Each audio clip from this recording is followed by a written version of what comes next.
Dans une salle de presse au cœur de Moscou, les flashs des caméras éblouissent la scène alors que Maria Zakharova, le visage impassible mais les yeux brillants de détermination, s'adresse à la meute de journalistes.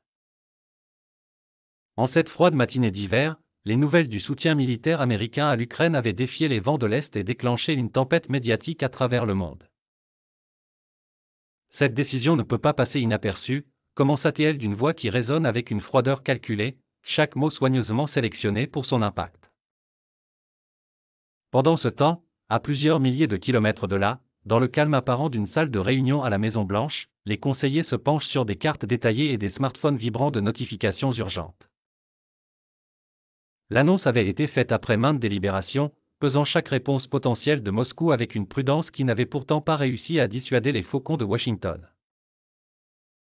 Nous devons rester fermes et unis, murmure un conseiller au président, ses paroles se perdant dans un chœur de murmures stressés.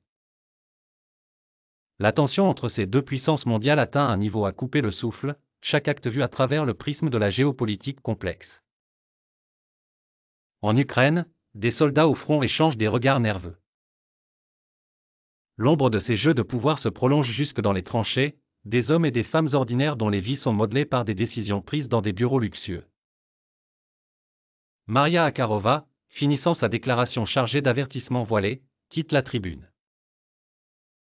L'effet escompté est déclenché, une vague palpable de frissons s'infiltrant dans les rangs des spectateurs et des téléspectateurs dans les salons du monde entier. Dans les minutes suivantes, l'atmosphère dans les rues de Moscou est tendue, chaque citoyen analysant la situation selon son prisme personnel.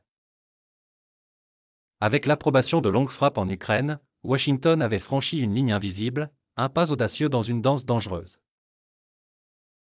Une question demeure dans tous les esprits, à quel prix ?